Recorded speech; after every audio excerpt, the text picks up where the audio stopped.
From LinkedIn News, I'm Leah Smart, host of Everyday Better, an award-winning podcast dedicated to personal development. Join me every week for captivating stories and research to find more fulfillment in your work and personal life. Listen to Everyday Better on the LinkedIn Podcast Network, Apple Podcasts, or wherever you get your podcasts. From LinkedIn News, I'm Jessie Hempel, host of the Hello Monday podcast. Start your week with the Hello Monday podcast. We'll navigate career pivots. We'll learn where happiness fits in. Listen to Hello Monday with me, Jessie Hempel, on the LinkedIn Podcast Network or wherever you get your podcasts. Hey everyone, and welcome to our Throwback episode. In our Throwback episodes, we are reintroducing you to some of our most popular episodes. This is great for new listeners who want to learn more about the work we've done in the past, and it's a great refresher if you've been a listener for a long time. Enjoy. Before we start this episode, I have a little bit of a challenge for you. As you listen to this episode, I want you to try to find a golden nugget that you can focus on. I've talked to Jen for probably about 45 minutes in strategizing this interview, so I know there are going to be some great nuggets of wisdom here, but I want you to purposely look out for something that you can use in your everyday life. And if you find that thing, write a 5-star review. You don't even need to write anything. Just give us a little 5 stars just to let other people know that the content is solid on the podcast. And now let's jump into the interview. Jen, thanks for joining us today. Thanks so much for having me. Hey, it's my pleasure. I'm really excited about this. But before we get into it, how about you start us off by telling us a little bit about yourself and what you do? Well, I'm the CEO and founder of Alignment Strategies Group. We are a boutique consulting firm based in New York, and we help CEOs and their senior teams to optimize the health and growth of their organizations. And what that means is that when people are facing complexity, conflict, change, either coming from outside their organization because their field is changing, or coming from inside their organization because the complexity is growing as the organization grows, we help them to free themselves from conflict and achieve optimal outcomes. Fantastic. And you have a great book coming out. Can you tell the audience about that? Yes, the book is called Optimal Outcomes: Free Yourself from Conflict at Work, at Home, and in Life. And it is all about how to not just resolve conflict when that's not working, but instead how to free yourself from persistent or recurring cycles of conflict at work, at home, and in the world. And so can you tell us a bit about your inspiration for the book? Yes, well, I can talk about my professional inspiration, and then I can also tell you about how I grew up and, the kind of deeper inspiration. But my professional career started at the program on negotiation at Harvard Law School 25 years ago, where I worked with the greats in the field like Roger Fisher and Bruce Patton, Doug Stone and Sheila Heen. And I was a facilitator and a teaching assistant and on faculty, really, and taught the Getting to Yes and Difficult Conversations methodologies for many, many years, and then decided I wanted to go back to study intractable conflict, because what I saw was that I and my colleagues were being incredibly helpful to people all around the world, mostly in business settings, but really in nonprofits and in academia as well. And we saw we were able to be helpful, and there were some times that our methods didn't work, that sometimes conflict came back again and again, no matter how many times people used win-win methodologies. And my question was, why is that? And what can we do about it? So I went to go study with Mort Deutsch at the program in social organizational psychology at Teachers College at Columbia University. And in that process, my entire graduate career was funded by the U.S. Department of Homeland Security. So I got to Columbia in 2002, the year after the 9/11 attacks in New York. And the Department of Homeland Security had just started a new grant that was like a National Science Foundation grant. And so they ended up funding all 5 years of my research, where I looked at humiliation and the role that the emotion of humiliation plays in exacerbating long-term conflicts as applied to terrorism. And I now have taught a course on conflict freedom for the last decade at Columbia to graduate students, all about how to free yourself from conflict when conflict resolution fails. Yeah, that's a really impressive background. And as somebody who's deep into the world of negotiation and dispute resolution, I find your approach really refreshing and unique. And before we get into those three things that we're going to talk about today, I want you to give the audience an idea of what you mean by freeing yourself from conflict, because that approach is a unique and helpful contribution to the literature that's out there. Thank you. What I mean by conflict freedom, we first have to talk about, well, what does it look like to get stuck in conflict? And from all of my research, and really from the 40 years of conflict research that has led to win-win methodologies and collaborative negotiation styles taking the forefront, is that we need to take a step back and say, well, how do we get stuck? So one of the primary ways we get stuck in conflict is that we have what I call 4 primary conflict habits. And we use these habits with the best of intentions. But when we use them habitually, for example, we blame other people, or we blame ourselves, or we avoid conflict, we shut down in the face of conflict habitually, or we even relentlessly seek to collaborate with other people who are not interested in collaborating or cooperating with us. And so when we use those habits, we get stuck in a pattern with other people's conflict habits, and those habits form a pattern of interaction that makes a cycle very difficult to break.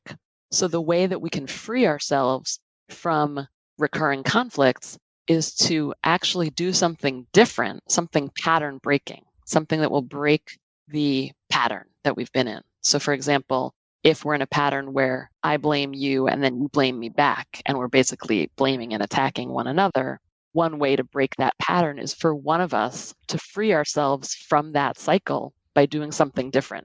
In some ways, it almost doesn't matter what you do, as long as what you do is constructive and different from what you've been doing.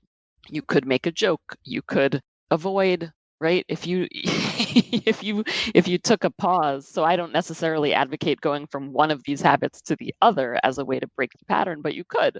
But ideally, really what the whole methodology of optimal outcomes is all about is taking a step back, noticing the pattern that you've gotten stuck in with someone or many other people, and then asking yourself, what is something pattern breaking that I could do that would free me, and therefore obviously the other person or people involved as well, from this entrenched pattern. I love it. And I know for me, my habit is being relentlessly geared towards having the conversation and moving in the direction of productive dialogue. And I recognize that with some circumstances or some people, they don't appreciate that. Yeah. It doesn't work out. And I think one of the things is that there's an assumption, especially with the way that conflict resolution literature is written right now, is that being proactive, having the conversation is the quote right way to do it. And for me, the really revolutionary thing about your approach is it causes us to take a step back and question our assumptions, number one, and recognize the patterns that we're in and that there are alternatives. And I think that's a really, really great approach. Thank you. That really is the point. And it's not surprising that that's how you would either diagnose yourself, or maybe you took the assessment online. People can go to optimaloutcomesbook.com/assessment, and they can also assess which one of these 4 habits they tend to use primarily. But so it doesn't surprise me, because the types of professions that tend to fall into this relentlessly collaborate habit are people in talent management, human resources, and also people who've been trained like you and I have to that collaboration is where it's at, and that we must collaborate with other people in order to produce win-win solutions. Really on the international stage, Israel-Palestine is an issue that I care deeply about. And back in 1994, 95, when I was still in college, I remember watching diplomats trying to bring peace to that region using classic win-win methodologies, and the whole thing just blew up. I mean, quite literally. And it was partially and I wrote papers on that for my conflict resolution course that I took in college. And I remember, that was really in some ways part of the beginning of my journey of saying, if even the diplomats who are trained in this stuff, if it doesn't work for them, then there has to be something here about sometimes it just doesn't work. Sometimes that win-win methodology just doesn't work, and we need to figure out what we can do instead. Well, let's get into the 3 things that we're going to discuss today. So let's start off with number 1, using conflict mapping to map out complex conflict. So can you tell us a bit more about that? Yeah. Brace the rudders! Raise the sails! Raise the sails! Captain, an unidentified ship is approaching. Over. Roger. Wait, is that an enterprise sales solution? Reach sales professionals, not professional sailors. With LinkedIn ads, you can target the right people by industry, job title, and more. We'll even give you a $100 credit on your next campaign. Get started today at linkedin.com/marketer. Terms and conditions apply. I can. So, when we're stuck in conflict, it's typically because the situation that we're facing is more complex than we are giving it credit for.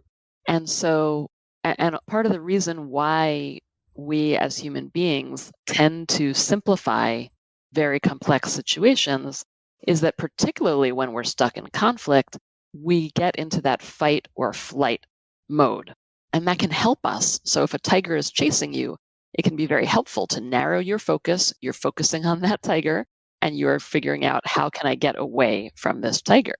The problem is when we're stuck in complex conflict situations that are recurring, they're happening over and over again, no matter how many times we've tried to resolve them. That's really like the antithesis of a tiger chasing you. That is a complex situation that's happening over a long period of time, not in just a matter of moments. And so what we do is that we tend to, unfortunately, look at these situations in black and white terms. It's me and it's you.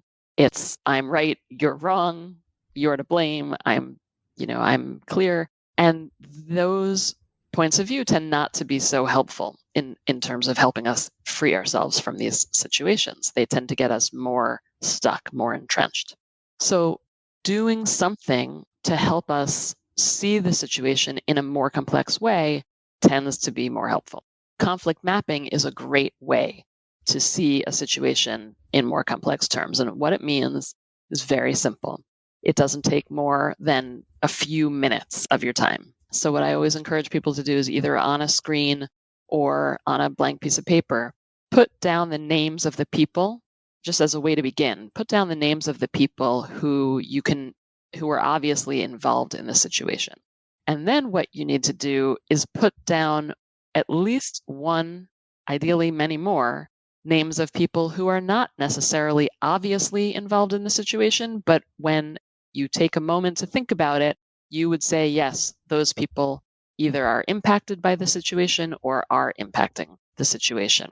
So just to give you a quick example, I was working with a client of mine who was so angry. He was in a protracted conflict with the head of sales. He's the CEO of a large design firm, and his head of sales, he was just so angry at her. They had had a blow up the day before. I was coaching him, and I came in and he had told me that things had just blown up between them. And he's calling her greedy. She's so greedy. And I'm like, what is going on? He is just clearly so upset. So in that moment, it seemed like the situation between him and his head of sales was just about the two of them. But I asked him, who else is involved here? And he was able to say, oh, actually, the sales team, because they're aware. They saw us screaming at each other. So the whole sales team was in the office when she and I were yelling at each other. So they're involved. And then the CFO and the rest of the exec team, because they're aware how angry I am at her and how greedy she is, and they're trying to get me to tell her that her compensation package doesn't work. And so he starts to see a little bit more complexity here. And then I pushed him and I said, so who else is involved here? What other factors might be involved? Think about not only today, but also over time. And then he thinks to himself, well, my thoughts on leadership are impacted by the way my father was an entrepreneur and the way my brother has been so successful. And I've always wanted to be as successful as my father and my brother. So I'm going to put the way that I was raised and my relationships with my father and my brother on my map. Oh, and what about her? What about your head of sales? How did she grow up? What kind of leadership lessons might she have learned? What has she learned about finance and money that might be impacting how you're perceiving her to be acting? And so he put the way she grew up in a very poor family with not a lot of money. And so suddenly a situation that seemed like just the two of them yelling at each other is much more nuanced, a little more complex. And that can help us see opportunities to leverage change in the situation that we could not have seen had we not mapped out the conflict in that way. I really like this approach for a number of reasons. And the first reason is probably going to be a bit of foreshadowing because we talk about emotions in the third topic. But when you talk about interpretation of situations, one of the great things I heard Brené Brown say in one of her many books was our emotions get the first shot of interpretation. So when we're thinking, especially when we're threatened by these situations of conflict, we're not going to initially think about it in a thorough, nuanced, high-level, logical way. We're going to think about it with our gut emotions. And when we have an emotional response, usually it creates tunnel vision. We're going to be focused on what we perceive the threat to be. And in those situations, since it's not a deep analysis, it's going to be, like you said, a very simplistic understanding of the conflict, of the situation. Because in addition to helping us process things quickly, it also makes us feel safer. Because if we feel like we understand the situation, we feel safer. But with this conflict mapping approach that you're talking about, what it forces us to do is expand our perspective. So we're not just looking at it from the narrow focus. We're looking at it from an elevated perspective so we can see the whole picture. And it makes the situation a lot more complex. But like you said, it gives us a deeper understanding, which allows us to create strategies that might be more effective to solving the problem. That's right. And one thing I want to add to this is that it not only helps us see the situation in a more complex way, it can also help us see the situation in a much more clear way. Something you just said reminded me of this piece of it, which I also write about in the book, which is in a situation that is so overwhelming that people are just overwhelmed by the complexity. So in that case, sometimes it's not just that you're seeing it as this in these black and white terms, but that you're stuck in a situation and you suspect one of the reasons you're stuck is that it's just so overwhelmingly complex, you don't even know where to begin. So I was just having a conversation with a client of mine the other day where he was really struggling with, he's actually a consultant to a business where the CEO of the business is in a major conflict with the board. And what I helped him see by doing the conflict mapping, and again, this didn't take, he didn't do more than about 3 minutes of conflict mapping for him to get to this aha moment, was he and the CEO and the board were all so focused on the part of the situation that was the relationship between the board as a whole and the CEO. And it was like they were framing the situation as it's the CEO versus the board. The board wants the CEO to step down and do something a certain different way. And the CEO is digging in his heels and doesn't want to do it. And he's a founder and he's not going to budge. And, and some members of the board are afraid that he's going to walk away. And, so there's a lot of conflict going on. But what the mapping was able to help my client do was to see that there was internal conflict on the board and that there was no way the board was going to be able to, quote unquote, get the CEO to do anything until the board itself could reconcile the various different perspectives on the board.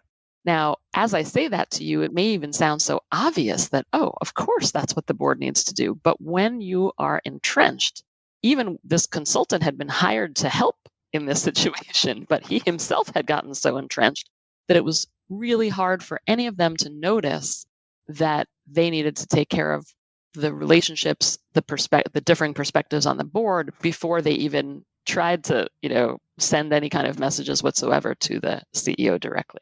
So that's one of the powers here, is that mapping can help you focus on different parts of your map once you create that map.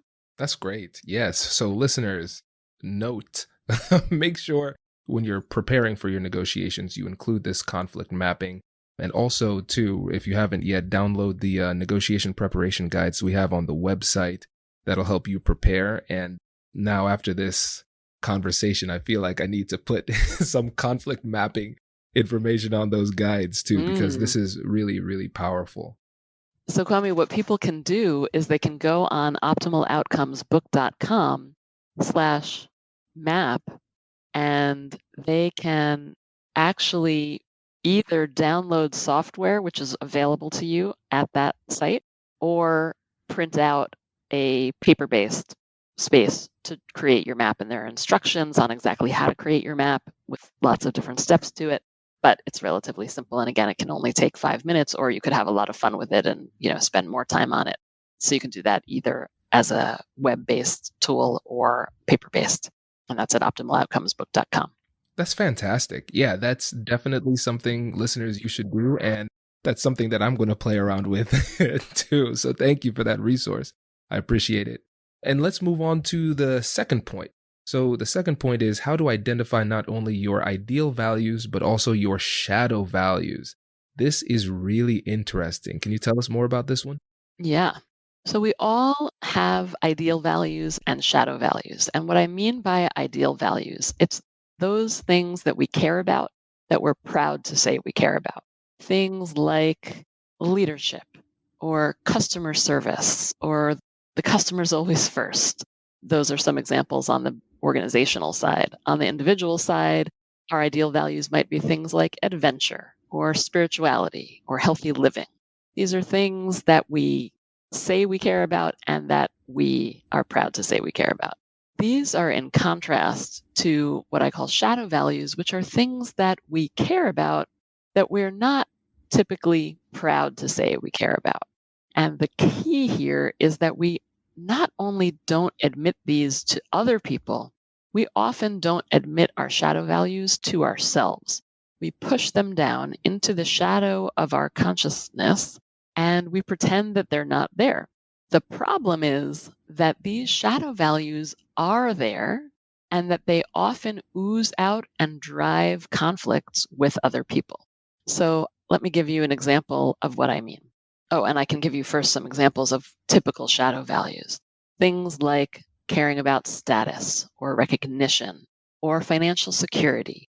So if we go back to the example that I was talking about before about the CEO and his head of sales, and he was calling her greedy, when I asked him to identify what were some of his ideal values and shadow values, he thought about it and he realized that he outwardly to the world says he cares about collaboration and leadership and entrepreneurialism and risk-taking.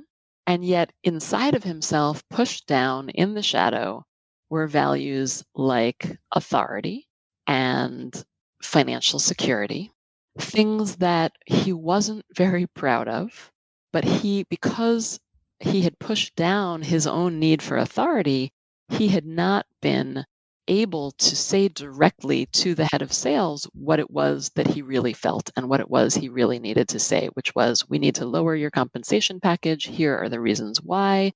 The business needs the money elsewhere. You've been being paid way above market rates. Instead, he kind of beat around the bush and brought it up in these informal ways on street corners and in the office in front of other people. And that led the head of sales to just, be beside herself. She couldn't believe that he was bringing these things up in these informal, inappropriate ways. And so it was only when this CEO was able to acknowledge and honor his own value on authority that, look, he's the CEO of this company. And at some point, he's got the authority. He needs to be able to make decisions and let people know decisions are being made. He, of course, can ask for input, but he had such a strong ideal value of collaboration that it was running the show and actually making things harder for him. And that, the collaboration ideal value and his shadow value of authority were really in tension with one another. So the goal of this work is to enable you people to honor that shadow value. It's there anyway, right? So us pretending that it doesn't exist doesn't make it go away. It just makes it ooze out in ways that are typically not very helpful. So the work is really to honor it and see how can I, in my actions, in my thoughts, or in my words, and it doesn't have to be all three. It could be just in my thoughts. I'm honoring, wow, I need to hold my authority here. And what would that look like for me? How would my conversation be different with this head of sales if I were honoring my own authority? I really like this point, and it kind of speaks to the internal negotiation that we need to have before we have these difficult conversations. Because if we're not clear on what it is that we value and we care about, then we're going to be ineffective in these conversations, even if we get exactly what we want out of the conversation. So, for example, if there's a situation where deep down inside you have for instance, a shadow value, but it's in conflict with the ideal value that you have on the surface, and you only negotiate for that ideal value, you're still going to be dissatisfied with the outcome. Yes. Because that shadow value hasn't been honored. And I That's really right. like that. That's exactly right. The other way that shadow values are incredibly helpful is that we don't even need to know what other people's shadow values are. And of course, since most of the time people don't know what their shadow values are, they've been pushing them down, they're not aware of them. So it can be almost impossible to know for sure what someone else's shadow value is, because you can't really ask them, right? Unless you have an incredibly close relationship and are able to teach them the methodology. But the point is, you don't need to know for sure what someone else's shadow value is in order for this concept to be helpful to you, and to free you from conflict. Because the point of it is, you can take your best guess at what might be underlying someone else's inexplicable or incredibly difficult behavior. And just the act of you getting curious and wondering what their shadow value might be typically raises your empathy for them in such a way that it takes away the energy, it takes away the power that's been driving this conflict and keeping you stuck. So again, to go back to this example, when I asked him, why do you think she's being so greedy? Like, what is it? Why are you, pointing your finger at her and saying she's so greedy? What could be going on for her? He immediately remembered stories. And this, of course, gets back to the mapping where he mapped out how she had grown up. He immediately remembered stories that she had told him about how she grew up as a kid with not enough heat, not enough food, very poor family. And he realized she was probably worried about her own financial security, even though he knew he had been paying her for many years way above market prices, and that she was doing perfectly fine financially, that he could understand now there was a shadow value driving her. She wasn't even willing or able to talk about it herself. She was worried she would not have enough, even though that wasn't justified in his mind because of how much money she actually was making today. He could acknowledge that she wasn't proud of it, but she was still fearful. And it was in that moment when he understood that, it didn't take away his frustration with how she had behaved. It didn't make it go away, but it did raise his empathy for why. It did at least help explain why she would behave the way she was. And so the energy that he had of pointing his finger at her and why can't she just stop being so greedy, that fell away. And he was able, and when that emotional charge falls away, there's a lot more opportunity to see, well, what else can we do? How can we become free from the situation? This is great. And this point that you just made segues perfectly into the third point, which is how to use your emotions in your favor to free yourself from conflict. So let's just dig deep into that right now. Yes. Well, the first piece of using your emotions in your favor is to focus on your own emotions, because that's where you have the most leverage. I think in the negotiation and conflict resolution worlds, we've seen so much effort placed on trying to figure out what other people are feeling and how we can speak and act in ways that are going to help them not get angry or not get aggressive or not blow up at us, right? And the first point of this work in optimal outcomes is about putting the focus back on ourselves and acknowledging we have a lot more leverage over and control over how we respond in a conflict situation than we do over how other people respond. And that's because the ways that we all as humans respond emotionally are so grounded in how we grew up, in how we learned what was okay to experience and not experience emotionally, what was okay to express and not express emotionally. I talk about 3 emotion traps, which also you can find online at optimalbook.com, and you can take an assessment to identify which of these emotion traps do you tend to fall into. So we grow up being conditioned to respond emotionally in certain ways. And so the idea that I'm going to be in conflict with you and I'm going to be able to acknowledge, respect you in a new way, or acknowledge the work you've done on the team, and then all of a sudden you're not going to be angry anymore. That can be helpful. And I've seen that be incredibly helpful to many of my clients and students when they realize that they've been, not honoring someone's shadow value. And then once they do, the person may feel recognized and kind of calm down. And that's great, but it's not the full picture, because there's so much more that we can do for ourselves. So the first piece of this work about emotions is simply to acknowledge that the work should start, I believe, internally with our own selves, noticing what are my emotion triggers? How do I tend to respond when I'm faced with recurring conflicts? And then work with that. So first of all, there are these 3 emotion traps that have to do with how do we both experience our own emotions, and then how do we express them, if at all.